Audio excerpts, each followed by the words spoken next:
بسم الله الرحمن الرحيم. إن الحمد لله نحمده ونستعينه ونستغفره ونؤمن به ونتوكل عليه ونعوذ بالله من شرور أنفسنا ومن سيئات أعمالنا. من يهده الله فلا مضل له ومن يضلل فلا هادي له، وأشهد أن لا إله إلا الله وأشهد أن محمدا عبده ورسوله صلى الله عليه وسلم وعلى آله وصحبه أجمعين. أما بعد، دوستای عزیز، در درس 38 هستیم.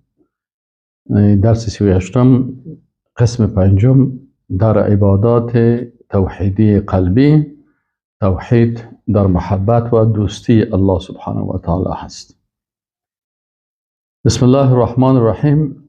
محبت در لغت به معنای دوستی و علاقمندی و در اصطلاح سفر القلب فی طلب المحبوب، سفر قلب هست به طرف محبوب، و لهج اللسان بذکره علی الدوام، و تلفظ با زبان با ذکر از او به شکل دائمی می باشه. این را محبت میگن در اصطلاح. و تعریف محبت توحیدی قلبی که است، ایچی هست؟ و هی محبت التذلل و التعظیم. این محبت تذلل است که انسان خود در مقابل الله ذلیل می سازه، و تعظیم و در مقابل الله سبحانه و تعالی بسیار عظمت از را قائل میشه. و ان یقوم بقلب المحب من اجلال المحبوب، و ای که در قلب دوست دارنده که است جلال و عظمت محبوب و تعظیمه و عظمتش ما یقضی امتثال امره و اجتناب نهیه، که سبب از این میشه که ما یقتضی امتثال امره و اجتناب نهیه، که تقاضای چی را میکنه این محبت؟ که انسان وقتی که الله را با جلال و عظمتش دوست داشت، باز اوامرش اطاعت میکنه و از آنچه که منع کرده خود از او دور میسازه. و طبعا توحید در محبت که است، یکی از چی هست؟ توحید در محبت یکی از شروط کلمه لا اله الا الله هست. علما میگن که الحب المنافی للبغض، محبتی که تمام بدبینی ها را از بین میبره. یعنی وقتی که انسان الله را دوست داشت، دوستای الله را که نبیین، صدیقین، شهدا و صالحین هستن، اینا را دوست می داشته باشن. وقتی الله را دوست داشت، کتاب الله را دوست می داشته باشن، احادیث رسول الله صلی الله علیه و سلم دوست می داشته باشن، وحی را دوست می داشته باشن. پس این کلش دلالت میکنه به چی؟ به محبت الله سبحانه و تعالی. دلایل از قرآن عظیم الشان چیست؟ در قرآن عظیم الشان الله سبحانه و تعالی میگه اعوذ بالله من الشیطان الرجیم والذین آمنوا اشد حب لله، کسایی که ایمان دارن بسیار محبت شدید و قوی با الله سبحانه و تعالی می داشته باشند. و همین قسم در قرآن عظیم الشان الله متعال میگه که یا ایها الذین آمنوا، ای مؤمنان، من یرتد منکم عن دینه، هر کسی که از دینش مرتد شود، فسوف یأتی الله بقوم یحبهم و یحبونه، باز الله متعال قومی را میره، مسلمان های دیگی را میره که یحبهم و یحبونه، که اونا را الله دوست می داشته باشه و الله اونا را دوست می داشته باشه. اینا چی صفت می داشته باشن؟ اذلة علی المؤمنین اعزة علی الکافرین. با مسلمان ها بسیار چی می باشن؟ دوست و محبوب می باشن، برای اونا بسیار احترام می کنن. اعزة علی الکافرین، بالای کافران بسیار شدید و سخت می باشن. این صفت کسایی است که الله اونا را دوست می داشته باشه و اونا الله را دوست داره. الله میگه اتو بنده ها را میگه مؤمن واقعی هست، مؤمنین بسیار دوست داره. حتی در مقابل مؤمنین اذله هست. اذله از کلمه ذلیل گرفته شده است، یعنی در مقابل مؤمنین بسیار نرم می باشه، خوش برخورد می باشه، با تبسم می باشه. این صفت این مؤمنین است. و اعزت علی الکافرین، در مقابل کفار باز بسیار شدید و سخت و با عزت می باشد، پیش از او خود کم نمیره. یجاهدون فی سبیل الله، در راه الله جهاد میکنن، ولا یخافون لومة لائم. یعنی 4 صفت می داشته باشه. یعنی کسایی که مرتد میشن، به چی مرتد میشن؟ یک کت کفار دوستی میکنن، کت مسلمان ها دشمنی میکنن. برای کت مسلمان بسیار تند است، برای کافر بسیار نرم هست. این اسباب چی است؟ اسباب ارتداد است. جهاد ترک میکنن، این سبب سومی ارتداد کفری هست. 4م میترسن از مردم، جهاد رد میکنن و ترک میکنن و مخالفت میکنن، به خاطر اینکه که باز ما را کسی مثلا سر ما کدام کلمه را نگوید. الله متعال میگه که اگر از شما کسی مرتد میشه، اعتقادات اسلامی را ترک میکنه و احکام اسلام را ترک میکنه و کفر را میکنه که سبب ارتداد از او میشن، دیگه الله متعال مؤمنین دیگه را میره که الله اونا را دوست داره، اونا الله را دوست داره. اینا چند صفت دارن؟ 4 صفت دارن. اعزت علی اذلت علی المؤمنین، اعزت علی الکافرین، یجاهدون فی سبیل الله ولا یخافون لومة لائم. در راه الله جهاد میکنن و از ملامت کننده خوف و ترس ندارن. خب بیدینا همیشه انتقاد میکنن، همیشه تبلیغات میکنن، همیشه بدگویی میکنن، پس به او ملامتی از اونا پروایش نمیکنن. ذلك فضل الله یؤتیه من یشاء. این فضیلت الله هست که الله هر کس بخواه این فضیلت برش میده. والله واسع علیم.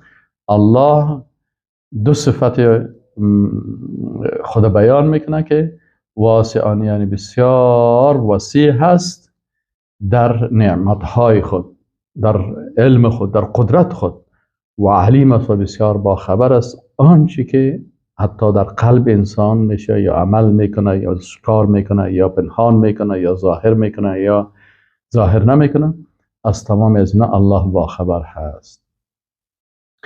دلیل محبت در احادیث رسول الله صلی الله علیه و سلم چه قسم است؟ امام بخاری رحمه الله چند حدیث ذکر کرده. یک حدیث است از انس بن مالک رضی الله عنه روایت میکنه عن النبی صلی الله علیه و سلم قال، میگه فرمود 3 من کن فیه وجد حلاوت الایمان. اگر انسان 3 چیز داشته باشه باز لذت ایمان میابه. هر چیز یک لذت داره. وقتی انسان غذا میخوره لذت داره، وقتی که انسان میوه میخوره یک لذت خاص داره. اما انسان ایمان هم چی است؟ یک لذت داره. چرا بعضی کسا مثلا از ایمان داشتن لذت میبره و بعضی کسا لذت نمیبره؟ میگه 3 چیز اگر در وجود انسان باشه باز او لذت ایمان پیدا میکنه. اولش چی است؟ ان یکون الله و رسوله احب الیه مما سواهما. ای که الله و رسولش پیش از این محبوب باشه نسبت به غیر الله و رسول. یعنی الله و رسول بسیار از خانه خود، از فامیل خود، از اولاد خود، از زندگی خود، از جان خود، از همه دوست داشته باشه. دوم صفتی که انسان لذت ایمان پیدا میکنه، ان یحب المرء لا یحبه الا لله. اگر یک کس را دوست می داشته باشه، دوستی از این فقط به خاطر رضایت الله می باشه. و سوم چی است؟ و ان یکره ان یعود فی الکفر کما یکره ان یقذف فی النار.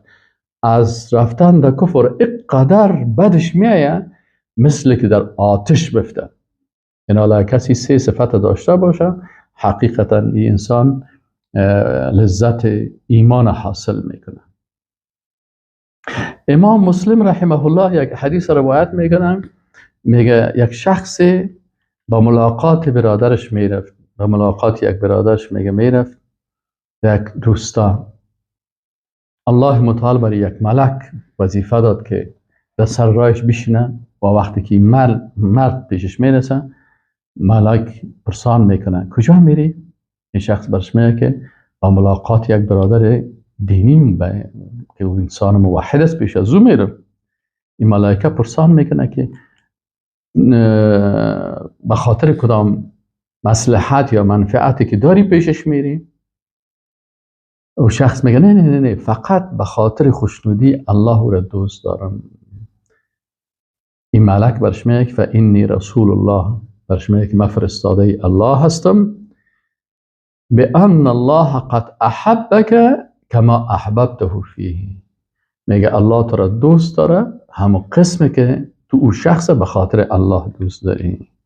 این دوست داشتن یک کس به خاطر الله سبب محبت الله میشه. امام بخاری رحمه الله در حدیث روایت میکنه، میگه عن انس رضی الله عنه، انس رضی الله عنه میگه ان رجلا سأل النبی صلی الله علیه و سلم عن الساعه. یک صحابی میه و از رسول الله صلی الله علیه و سلم پرسان میکنه همین قیامت چه وقت است؟ چون ساعت قیامت است، یکی روز قیامت است، یکی همون لحظه که قیامت میشه او رو ساعه میگن. خب اینا همین لحظه که قیامت میشه چه وقت است؟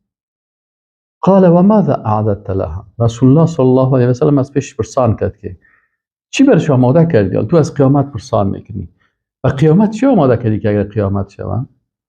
این صحابی میگه که لا شیء، ما وقت چیزی زیاد آماده نکردیم الا انی احب الله و رسوله، مگر ای که من الله و رسولش دوست دارم. فقال، میگه رسول الله صلی الله علیه و سلم برش گفت انت مع من احببت، تو به امرای کسی میباشی که تو را دوست داری. یعنی در روز قیامت در زیر بیرق رسول الله صلی الله علیه و سلم است، در زیر سایه رحمت الله هستی. چرا؟ به خاطر که تو الله و رسول دوست داریم. قال انس رضی الله عنه میگه فما فرحنا بشیء فرحنا بقول النبی صلی الله علیه و سلم انت مع من احببت. میگه از هیچ سخن اینقدر بسیار خوشحال نشدیم نسبت به این قول رسول الله صلی الله علیه و سلم که رسول الله صلی الله علیه و سلم گفت که تو به امرای کسی در روز قیامت میباشی که تو را دوست داری. قال انس فانا احب النبی صلی الله علیه و سلم و ابا بکر و عمر. انس رضی الله عنه میگه که من رسول الله صلی الله علیه و سلم دوست دارم و ابو بکر صدیق رضی الله عنه را دوست دارم و عمر فاروق رضی الله عنه را دوست دارم و ارجو ان اکون معهم بحب ایاهم. میگه من امید دارم که امرای رسول الله صلی الله علیه و سلم و ابوبکر صدیق و عمر رضی الله تعالی عنه در روز آخرت یک جای باشم به خاطر محبتی که با اونا دارم. و این لم اعمل بمثل اعمالهم، اگرچه انس رضی الله عنه میگه که ما عمل نکردیم مثل اعمال از اونا، چون اعمال رسول الله صلی الله علیه و سلم بسیار اعمال عالی بود و اعمالی که ابوبکر صدیق کرده و عمر فاروق رضی الله عنهما کردن اعمال از اینا بسیار بزرگ بودن. ما به اندازه اعمال از اینا عمل نکردیم، لکن چون امرایشان محبت دارم نظر به این حدیث رسول الله صلی الله علیه و سلم امیدوار هستم که در روز قیامت امرای از اینا باشه. ما و شما ان شاء الله الحمدلله رسول الله صلی الله علیه و سلم دوست داریم و ابوبکر صدیق رضی الله تعالی عنه دوست داریم و عمر رضی الله تعالی عنه دوست داریم و علی رضی الله تعالی عنه دوست داریم و عثمان رضی الله تعالی عنه دوست داریم و مهاجرین و انصار دوست داریم و اولیاء الله دوستای الله موحدین دوست داریم. الله متعال ما و شما را در روز قیامت همراه نبیین و صدیقین و شهدا و صالحین که دوستشان داریم ما را حشر بکنه. امام بخاری رحمه الله روایت میکنه عن ابی هریره عن النبی صلی الله علیه و سلم قال، ابو هریره رضی الله تعالی عنه از رسول الله صلی الله علیه و سلم روایت میکنه که فرمود اذا احب الله العبد نادى جبریل. میگه وقتی که الله یک بنده را دوست داشته باشه صدا میکنه، ندا میکنه الله سبحانه و تعالی به جبریل علیه السلام ان الله يحب فلانا فاحببه فيحبه جبریل. الله متعال بر جبریل علیه السلام میگه که من اینی بنده را دوست دارم، ای جبریل تو هم این دوست داشته باش. سبحان الله. فینادی جبریل فی اهل السماء. جبریل علیه السلام بر تمام ملائکی که در آسمان ها هستن برای ناس صدا میکنن. فی منزلت و مقام یک انسان است. بر کلشان صدا میکنه که ای ملائکه ان الله يحب فلانا، الله فلان بنده را دوست داره، فاحبوه شما هم این دوست داشته باشین. فیحبه اهل السماء، میگه باز اهل آسمان ها ایر دوست می داشته باشه. الله متعال این محبت بر ما و شما حاصل بکنه. ثم یوضع له القبول فی الارض، باز میگه امی شخص قبولی در زمین می باشه، باز مردم اهل زمین هم مؤمنین موحدین ایر دوست می داشته باشن. حدیث 3209 صحیح بخاری هست. سبحان الله چقدر احادیث زیبا و شیرین هست. در حدیث دیگه امام بخاری رحمه الله روایت میکنه عن عباده بن الصامت رضی الله عنه. عباده بن الصامت یک صحابی رسول الله صلی الله علیه و سلم است. میگه عن النبی صلی الله علیه و سلم، از رسول الله صلی الله علیه و سلم روایت میکنه که فرمود من احب لقاء الله احب الله لقاءه. هر کسی که ملاقات الله را دوست داشته باشه الله ملاقاتش را دوست داره. یعنی اگه کس دوست داشته باشه که همراه الله ملاقات بکنم، الله هم ملاقات از را دوست می داشته باشه. و من کره لقاء الله، و کسی که بد ببینه ملاقات الله را، نعوذ بالله من ذلك، کره الله لقاءه، الله هم ملاقات از را بد میبینه، نعوذ بالله.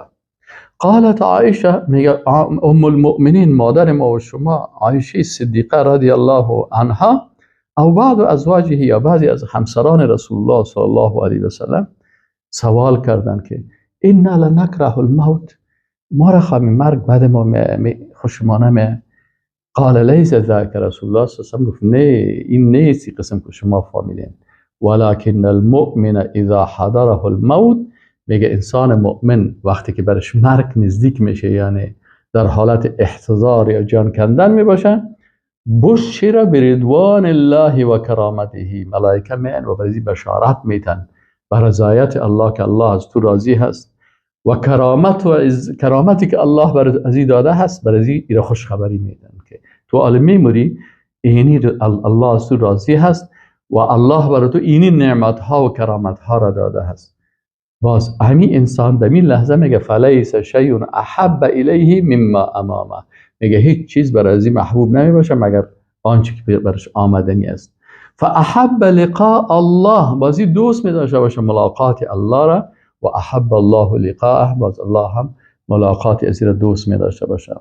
و ان الکافر، اما کافر کس اذا حضر، وقتی که در وقت جان کندنش میرسه، بشر بعذاب الله، ملائکه میان و برای خبر میدن که اون انسان بدبخت عذاب الله و عقوبتی که الله برای تو اینجا گذاشته هست، میفهمی که چی حالتت است. روحت به سختی قبض میشه و در قبر چی حالت سخت می داشته باشی، در دوزخ چی عذاب قبر چی قضیت است، عذاب آخرت. فلیس شیء اکره الیه مما امامه، بسیار این چیز که پیش رویش است، یعنی مرگ و جان کندن، بسیار بدش میآید. کره لقاء الله، همین کافر کس باز ده اینجا دیگه چون سختی ها هست درش، ملاقات الله را بد میبینه، و کره الله لقاءه، الله هم ملاقات زیر بد میبینه. حدیث 6507 صحیح بخاری هست. از اقوال سلف اسلام و دیگه علمای اسلام در این باره چی گفتن؟ علامه ابن تیمیه رحمه الله میگه که فما حفظت حدود الله و محارمه و وصل الواصلون الیه بمثل خوفه و رجائه و محبته. میگه از حدود الله و محارمش حفظ نشده و وصل کننده ها، یعنی با همین قدر با احکام الله که اطاعت میشه و از حرماتش دور میشه، و کسایی که به الله وصل میشن و نزدیک میشن کدام مردم ها هستن؟ میگه از این سه چیز کردن ما بهتر نیدیم که تو را به تطبیق حدود الله و دوری از محارم الله و ای که تو به وصل شوی به احکام الله. سه چیز است که بسیار بر تو منفعت میکنه: خوفه و رجائه و محبته. وقتی که انسان خوف داشت و رجا داشت و محبت داشت، با این سه چیز چی میباشم؟ انسان دیگه بسیار باز احکام الله را چی میکنه؟ مراعات میکنه. فمتى خل القلب من هذه الثلاث، میگه هر وقتی که قلب انسان از این سه چیز خالی شد، در او قلب خوف الله نبود، امید به الله نبود، محبت الله نبود، فسد فسادا لا یرجى صلاحه ابدا، میگه این حتی فساد میکنه که هیچ اصلاح از او امکان ندارم. علامه ابن قیم جوزی رحمه الله میگه محبت الله وحده هي اصل السعادة و رأسها التي لا ينجو احد من العذاب الا بها. میگه محبت الله که است فقط هي اصل السعاده، اصل سعادت و خوشبختی و نیکبختی انسان هست. و رأسها التي، ای در رأس سعادت و نیکبختی است، لا ینجو احد من العذاب الا بها، که هیچ کسی از عذاب الله نجات پیدا نمیکنه مگر با همین محبت الله. و المحبت المذمومه، محبت زشت چی هست؟ میگه محبت مذمومه شرکیه هی اصل الشقاوه، محبت زشت شرکی کدام محبت است؟ که یک کسی محبت با غیر الله، او محبتی که عبادت الله هست، او محبت با غیر الله می داشته باشه. بت پرستی میکنه، قبر پرستی میکنه، مخلوق پرستی میکنه، کسایی را که غیر الله هستن او را یحبونهم که حب الله، برای زنا محبت میکنن مثل محبت الله. دیگه این محبت شرکی میگه این حاصل شقاوت، این اساس بدبختی. و رأسها التي لا يبقى في العذاب الا اهلها، یعنی می اساس تمام بدبختی است که در عذاب دائمی الله نمیمونه مگر همین کسی که غیر الله را به اندازه الله محبت بکنه. همین قسم ابن قیم رحمه الله میگه که فالمحب الصادق، کسی که واقعا الله را دوست داشته باشه، راستکار باشه، راست یعنی محبت کننده راست، نه دروغگوی. این نطق لله، اگر گپ میزنه به خاطر الله گپ میزنه که الله از پیشش خوشحال شه، راضی باشه. و بالله، و به خاطر الله گپ میزنه.